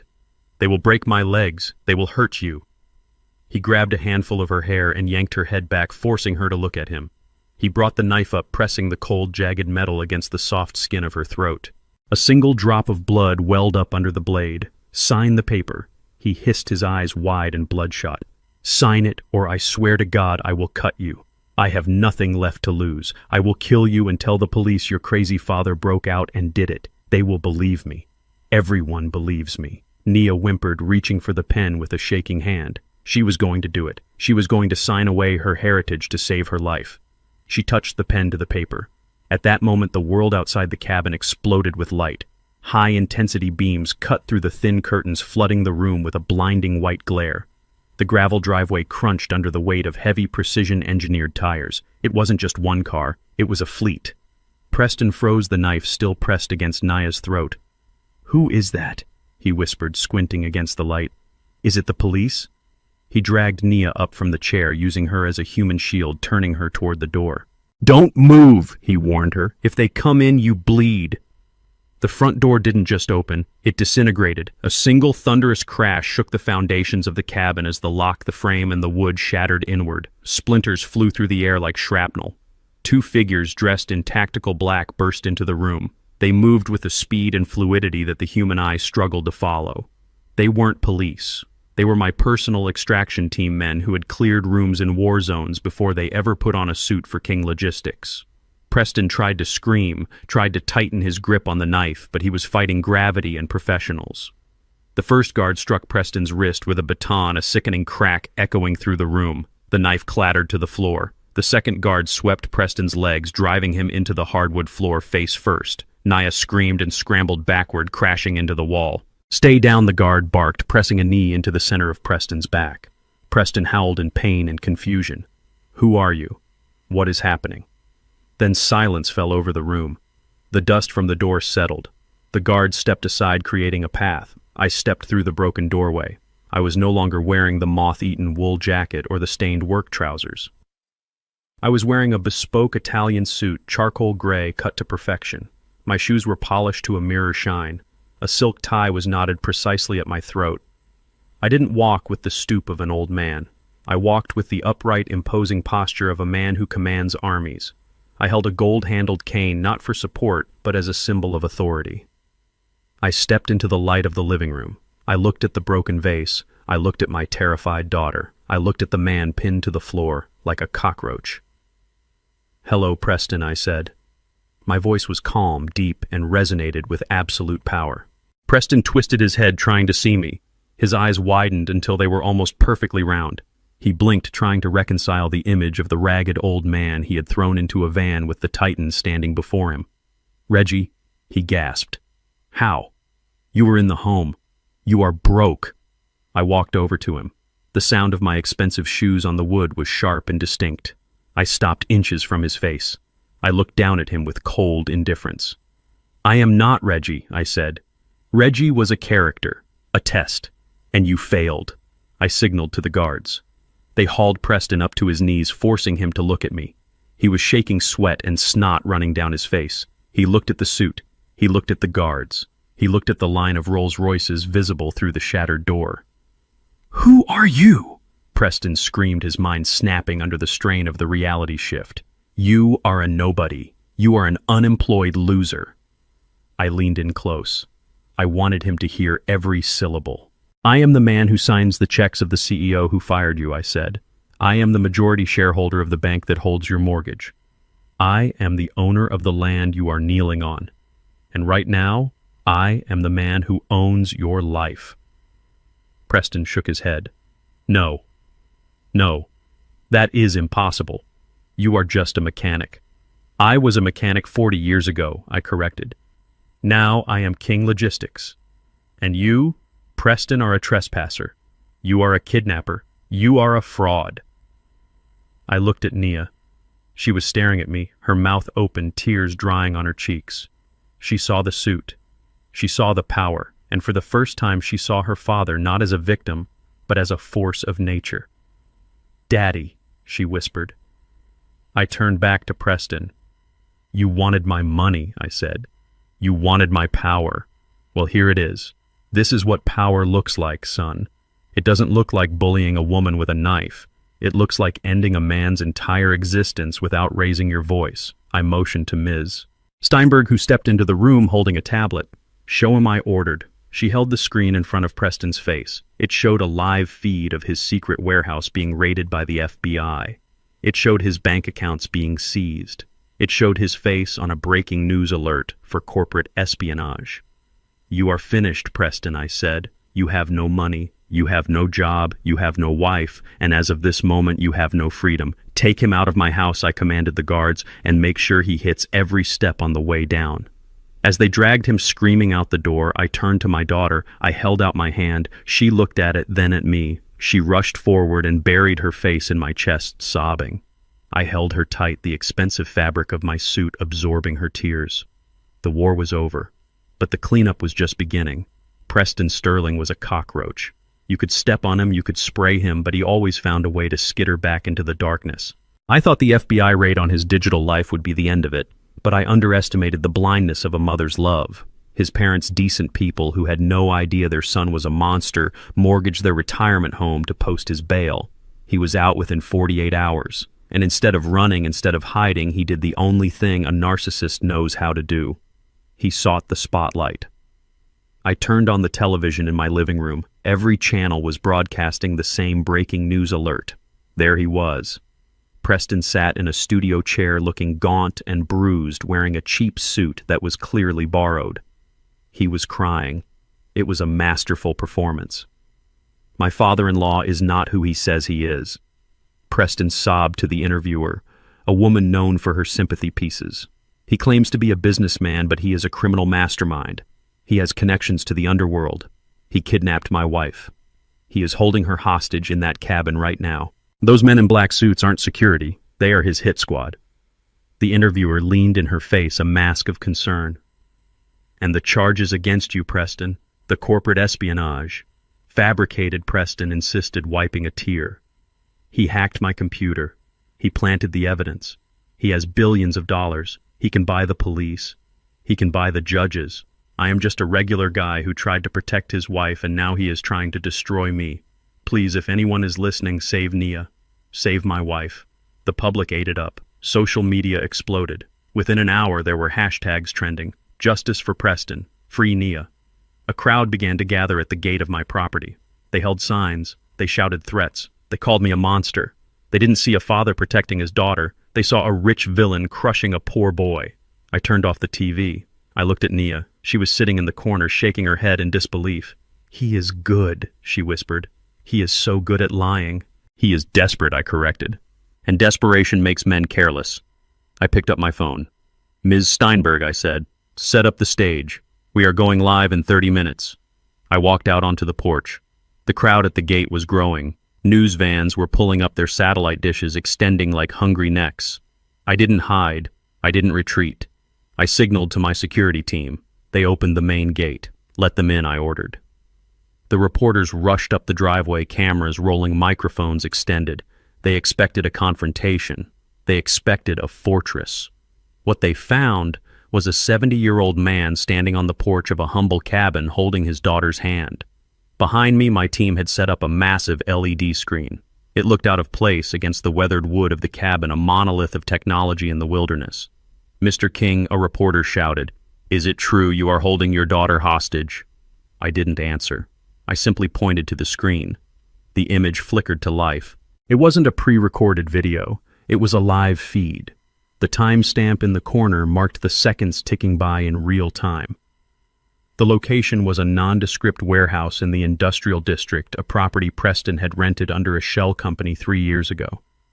Everyone watched. The reporters fell silent. On the screen, heavily armed federal agents were cutting through a metal door with a blowtorch. Sparks flew. The door fell inward with a crash. The agents stormed inside their flashlights, cutting through the gloom. The camera followed them. It swept across rows of metal shelving. But there were no legitimate goods on those shelves. There were stacks of counterfeit currency drying on racks. There were bags of white powder that tested positive for synthetic opioids. There were boxes of stolen electronics. I stepped up to the microphone my team had placed on the stairs. "Preston Sterling claims I am a criminal," I said, my voice booming across the yard. "He claims I planted evidence." But what you are seeing right now is a federal raid on a warehouse leased in his name, paid for with his accounts, and accessed with his biometric key. The screen split. On one side was the raid, on the other was a document. "This is the lease agreement," I continued, "signed by Preston Sterling, and this is the ledger we recovered from his encrypted cloud server. It details every transaction, every drug deal, every laundered dollar. He wasn't selling logistics services. He was using my company's shipping containers to move contraband." Naya stepped up beside me. She looked into the cameras. Her voice was shaky but clear. "My husband isn't a victim," she said. "He is a predator. And my father didn't kidnap me. He saved me." Miles away in the living room of his parents' modest house, Preston Sterling sat frozen. The remote control slipped from his hand and hit the floor. He watched the screen. He watched the raid. He watched his entire house of cards ignite and burn to ash in high definition. He saw the reporters turning to their cameras, their faces changing from sympathy to shock. He heard the anchor on the news channel interrupt the broadcast. "Breaking news," the anchor said. "The FBI has just issued a nationwide manhunt for Preston Sterling. He is considered armed and dangerous. If you see this man, do not approach. Call 911 immediately." Preston scrambled backward, knocking over his mother's coffee table. His parents stared at him, horror dawning in their eyes. They had mortgaged their home for a drug dealer. "I have to go," Preston stammered. "I have to leave." He grabbed his car keys and ran out the back door. He jumped into his mother's old sedan. He turned the key. The engine sputtered. He looked at the house. He heard sirens in the distance. They were coming. Not just the police. The loan sharks would see this too. Everyone was coming for him. He slammed his foot on the gas, screeching out of the driveway, a man running a race he had already lost. He was no longer a husband. He was no longer a victim. He was prey. Preston Sterling drove his mother's rusted sedan like a man possessed. He ran 3 red lights and sideswiped a parked delivery truck, but he didn't stop. The sound of sirens wailed in the distance, a constant reminder that his world had shrunk to the size of a prison cell. His phone sat in the cup holder, vibrating with calls from numbers he didn't recognize. Probably the press, probably the police, probably the men who wanted to break his legs. He needed a way out. He needed cash. He needed a plane ticket. His mind raced through his list of contacts, but everyone had abandoned him. His friends had blocked his number. His parents were broke because of his bail. There was only one person left. One person who might help him, not out of love, but out of fear. He dialed Henderson. The phone rang once, twice. Preston gripped the steering wheel, his knuckles white. "Pick up, you coward, pick up!" Henderson answered on the 3rd ring. "Hello, Preston." Preston let out a sob of relief. "Henderson, listen to me. I know you fired me. I know you hate me. But you have to help me. I have copies of the internal emails. I have the offshore shipping manifest. If I go down, I am taking the company with me. I will leak everything to the IRS. I will tell them King Logistics is a fraud." He was bluffing. He had nothing. His laptop was fried and his cloud access was revoked. But desperation makes men believe their own lies. "I need $50,000, Preston shouted, his voice cracking. "Cash. And I need a boat. Get me out of the country, and you never hear from me again." There was a pause on the line, then a click. The sound quality changed. "You are on speaker, Preston." A deep, familiar voice rumbled. Preston froze. He knew that voice. It was the voice of the man who had dismantled his life piece by piece. Reggie Preston whispered. "It is Mr. King to you," Reginald corrected, "and you have nothing, Preston. The files you think you have were dummy logs I created to catch thieves like you. Go ahead, call the IRS. They are already looking for you." Preston slammed his hand against the dashboard. "You ruined me. You took my wife. You took my life. You took your own life when you decided to become a criminal," Reginald said calmly. "But I am feeling generous today. I will give you one last chance." Preston's heart skipped a beat. "What?" "I will give you a head start," Reginald said. "I know where you are. I am tracking your phone. The police are closing in on the north side, but the south bridge is clear. Preston looked at the GPS. He was 10 minutes from the South Bridge. If you can make it to the old shipyard in 5 minutes, there is a container ship leaving for Panama, Reginald said. I have a contact there. If you are on that dock in 5 minutes, you might just disappear. Why would you help me? Preston asked, suspicious but desperate. Because I want you gone, Reginald replied. I want you far away from my daughter. 5 minutes, Preston. The clock starts now. The line went dead. Preston didn't think. He didn't question why his nemesis would offer him a lifeline. He just floored the gas pedal. The old sedan groaned in protest but surged forward. He wove through traffic, cutting off cars driving on the shoulder. He saw the shipyard in the distance, the cranes rising like steel giants against the night sky. He checked the time. 3 minutes. He could make it. He was going to escape. He was going to survive, and one day he would come back for revenge. He crashed through the chain-link gate of the shipyard, tires screeching on the pavement. He drifted around a stack of shipping containers and screeched to a halt at the designated dock. He jumped out of the car, his eyes scanning the water for the ship. There was no ship. The dock was empty. The water was black and still. There was no captain waiting to whisk him away to a tropical paradise. There was only the cold wind coming off the harbor and the smell of salt and rust. Preston spun around, realizing too late that he had been led into a trap. But it wasn't the police. It wasn't Reginald. Parked in the shadows of a container stack was a matte black luxury sedan. The headlights flicked on, blinding Preston. 2 men stepped out. They weren't wearing uniforms. They wore expensive leather jackets and moved with the casual confidence of violence. One of them was holding a baseball bat. Preston knew them. He knew them from the back rooms of the casinos. They were the collection agents for the loan sharks he owed $200,000 to. Well, well, well, the man with the bat said, smiling. Look who decided to show up. We got a tip you might be coming here. Preston backed away, his hands raising in surrender. No. No, please, I can pay. I just need time. You are out of time, Preston, the man said, slapping the bat against his palm. You have been dodging us for months, and now we see on the news you are trying to leave town. That is bad for business. Reggie set me up, Preston screamed. He sent me here. The man shrugged. We don't know who Reggie is. We just got an anonymous text with a location, and here you are. Preston turned to run, but he was slow and tired. The second man tackled him before he could reach the car. He hit the concrete hard, the breath leaving his lungs. He rolled over, trying to crawl away, but the man with the bat was already standing over him. This is going to hurt, the man said simply. The first blow broke his kneecap. Preston screamed a sound that echoed across the empty shipyard. The second blow took the air from his ribs. He curled into a ball, trying to protect his head, sobbing, begging for mercy. But there was no mercy in the underworld. He had borrowed money he couldn't pay, and now he was paying with his flesh. He didn't know how long it lasted. It felt like hours. It was probably only minutes. He lay in a pool of his own blood, his body broken, his expensive dreams reduced to a pulp. He looked up at the sky, his vision blurring. He thought he was going to die. Then he saw the flashing lights. Red and blue strobes bounced off the shipping containers. Sirens wailed, drawing closer. The thugs heard them too. They looked at each other. Cops, the man with the bat said. Let us go. They dropped the bat and ran, disappearing into the shadows of the shipyard. They left Preston lying on the cold concrete, broken and alone. Preston watched the police cruisers skid onto the dock. Officers jumped out, guns drawn, shouting commands. Freeze! Show me your hands. Preston couldn't show his hands. One of his arms was shattered, but he tried. He tried to lift his head. He looked at the officers, not with fear, but with absolute gratitude.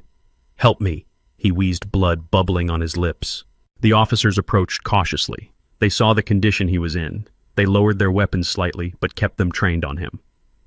Preston Sterling, you are under arrest, one officer announced, moving in to cuff him. Preston started to laugh. It was a wet, gurgling sound. He was going to prison. He was going to lose his freedom. But prison had walls. Prison had guards. Prison was safe from the men with the bats. Thank you, he whispered as the officer snapped the handcuffs onto his wrists. Thank you. Please take me. Take me away. Lock me up. Just don't let them come back. They dragged him to the squad car. He didn't fight. He didn't argue. His limp body was loaded into the back seat. As the car drove away, Preston looked out the window. High up on a crane overlooking the dock, he thought he saw a silhouette.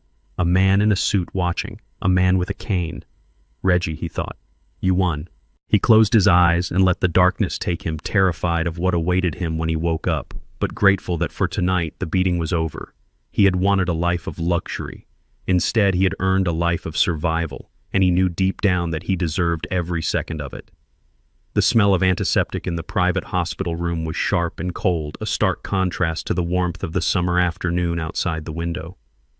Nia lay in the bed, looking small and fragile against the white sheets. Her face was pale, her eyes swollen shut from days of crying. She was recovering from severe dehydration and nervous exhaustion, the physical toll of having her life dismantled in front of the entire world. I sat in the chair next to her bed, a paring knife in my hand, carefully peeling a red apple in one long, continuous strip. The rhythmic sound of the blade against the fruit was the only noise in the room. I didn't speak. I didn't lecture. I just sat there being the father she had forgotten I could be. Nia shifted, wincing as she pulled herself up. She looked at me, then quickly looked away, staring at her hands resting on the blanket. Her shame was a physical weight in the room, heavy and suffocating. "You should hate me," she whispered, her voice raspy. I sliced a piece of apple and offered it to her. She shook her head. "I don't hate you, Nia," I said softly. "I signed the papers. Dad." She choked out, tears leaking from her eyes. "I signed the papers to lock you away. I let them drag you out of your own home. I chose him. I chose a monster because he bought me nice things and told me I was pretty. I am so stupid. I am so sorry." She covered her face with her hands, her body shaking with sobs. It was the apology I had been waiting for, but it brought me no joy. Seeing my daughter broken wasn't a victory. It was a tragedy I had failed to prevent. "You were not stupid, Nia," I said, placing the knife on the table. "You were blinded. Love does that. It puts a filter over the world. You saw what you wanted to see. You wanted a fairy tale, and Preston was a very good storyteller. But you knew she cried. You knew the whole time. Why didn't you stop me sooner? Why did you let it go this far?" I leaned forward, resting my elbows on my knees. "Because you wouldn't have listened. If I had told you Preston was a thief 6 months ago, would you have believed me?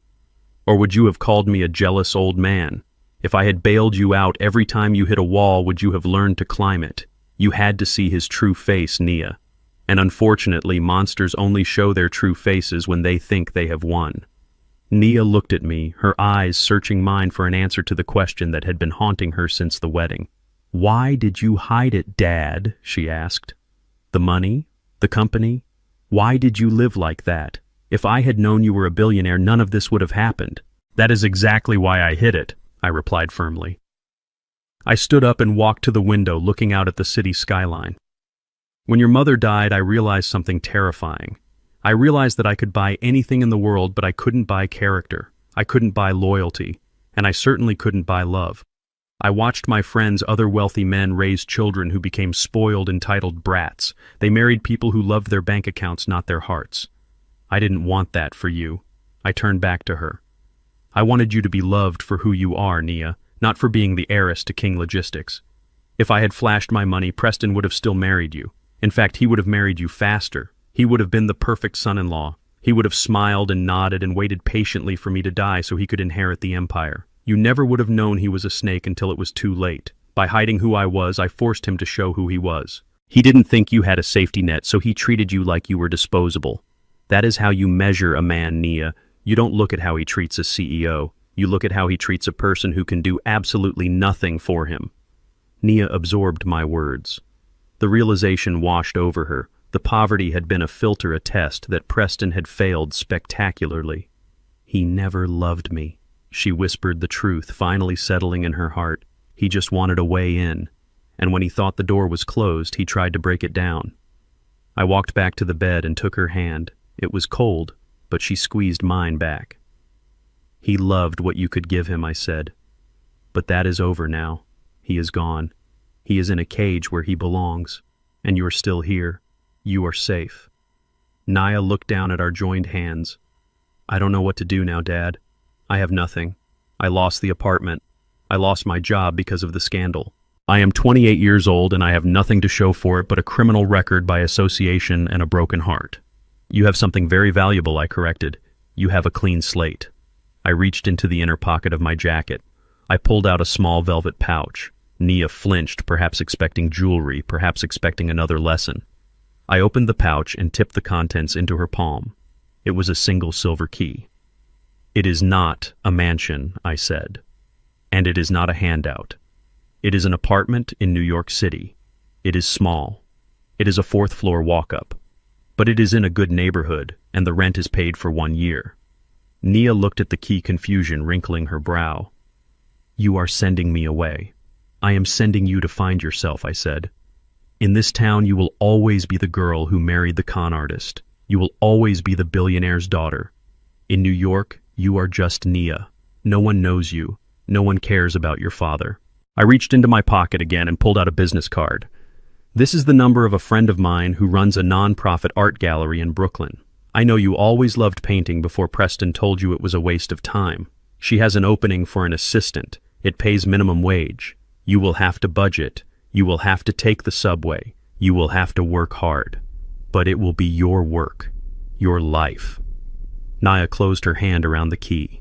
She looked at me, tears welling up again, but this time they were tears of relief. You aren't going to give me millions, she asked, a small, sad smile touching her lips. I smiled back. I will give you the same thing I gave Preston. Independence. But unlike him, I think you know what to do with it. The money will be there, Nia, when I am gone or when you have proven you don't need it. Until then, go live. Go make mistakes that are your own. Go find a man who loves you when you are broke. She pulled me into a hug, burying her face in my shoulder. Thank you, Daddy. Thank you for saving me. I kissed the top of her head. I didn't save you, Nia. I just opened the cage. You have to fly. I left her there, clutching the key to her future. I walked out of the hospital feeling lighter than I had in years. My daughter was safe. She was hurt, yes, but she was free. The hard part was over. Now there was only one thing left to do. One final loose end to tie up before I could truly retire again. I walked to the waiting Rolls-Royce. Take me to the state penitentiary, Marcus, I said. I have a visitation appointment. The heavy steel door of the maximum security visitation room slid shut behind me with a finality that echoed in my bones. It had been exactly 1 year since the night at the hotel, 365 days since Preston Sterling had tried to destroy my life.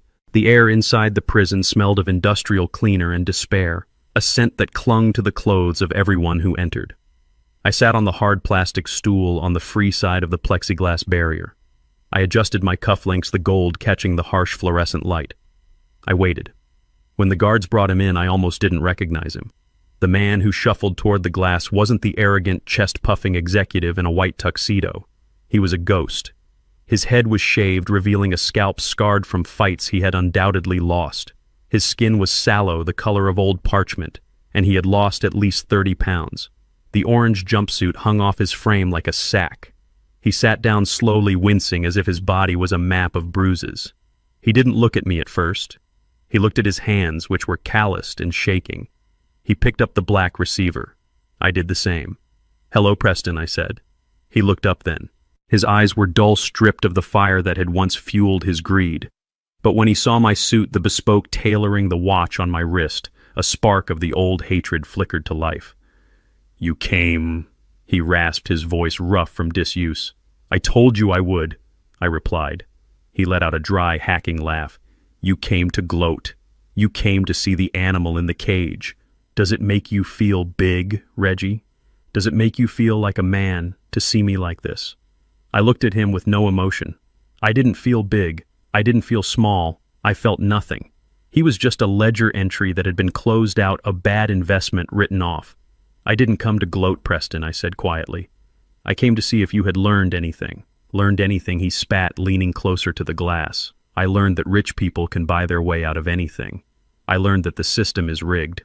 You set me up. You baited me. You set yourself up," I corrected. "You dug the hole, Preston. I just handed you the shovel. You had a good job. You had a beautiful wife who loved you. You had a future. But it wasn't enough. You wanted what I had without earning it." He slammed his hand against the partition. It made a dull thud. "I deserved it," he hissed. "I worked hard. I was the best salesman you had, and you were hoarding millions in the dirt. Speaking of dirt, tell me, Reggie, how is the land? Did you sell it? Did you get your 12 million? Are you enjoying spending my money?" I leaned back, crossing my legs. This was the moment. This was the final nail. "I didn't sell the land, Preston." He blinked, confused. "What?" "I didn't sell it," I repeated, "and I didn't keep it." His brow furrowed. "Then what did you do with it?" It is prime real estate. You said it yourself. I donated it, I said. Preston went still. He stopped breathing. Donated it. Every acre, I continued. I transferred the deed 6 months ago. The cabin was demolished last week. Construction has already started. Construction on what he whispered, a look of horror dawning on his face. The Beatrice King Home for Children, I said. It will be the largest orphanage and foster care support center in the state. It will house 200 children who have nowhere else to go. It will give them education, food, and a chance at a life you tried to throw away. No, Preston gasped. No. You threw away $12 million on orphans. You are lying. You are lying to hurt me. I reached into my jacket pocket and held up a folded piece of paper against the glass. It was a photocopy of the dedication plaque. Read it, Preston. He squinted. His eyes scanned the text. Dedicated to the memory of Beatrice King. Land donated by Reginald King. Valued at $12.5 million. He dropped the phone. It swung by its metal cord, banging against the wall. He stared at me, his mouth open in a silent scream of agony. To a man like Preston, losing money was bad. But knowing that money had been given away, burned on charity, wasted on people who couldn't pay it back, that was torture. It broke his brain. He couldn't comprehend a world where character mattered more than cash. He scrambled to pick up the phone, his hands shaking violently. "You are crazy," he screamed into the receiver. "You are insane. That money could have saved me. That money could have bought me a new life. You gave it to trash." "Those children are not trash," I said, my voice turning hard. "They are the future. You are the trash, Preston. You are the waste. You thought money would save you. You thought if you had enough zeros in your bank account you would be a king. But you forgot the most important rule of business and of life." I leaned in, my eyes locking with his terrified stare. "Your net worth is not your self-worth. You are in here because you are morally bankrupt, and no amount of money can bail you out of that." I hung up the phone. Preston started screaming. He slammed his fists against the glass. He cursed me. He cursed Nia. He cursed the world. The guards moved in, grabbing him by the shoulders. They dragged him away, his heels dragging on the floor, his screams fading as they hauled him back to his cell. I watched him go. I didn't smile. I didn't frown. I simply stood up, buttoned my jacket, and turned my back on the man who had tried to break my family. He was gone. He was a memory. I walked out of the visitation room and through the series of checkpoints. The heavy metal doors buzzed and clicked open one by one, releasing me back into the world. I stepped out of the prison entrance and into the blinding afternoon sun. The air tasted sweet. It tasted clean. Waiting at the curb was the black Rolls-Royce. Henderson was standing by the rear door checking his watch. He looked up as I approached, a small smile playing on his lips. "How was the meeting?" Sir Henderson asked, opening the door for me. "Productive," I said. "The account is closed," Henderson nodded.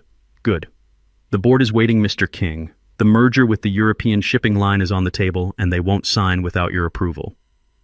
I looked back at the prison one last time. It was a gray, ugly building, a monument to bad choices. I thought about the cabin in the woods. I thought about Nia in New York painting her first collection. I thought about the orphanage rising from the dirt. I turned away and stepped into the car. The leather seat was cool and comfortable. "Let us go, Henderson," I said. "We have work to do." The car pulled away, gliding silently down the highway. I took out my phone, the new smartphone Nia had insisted I buy so we could video chat.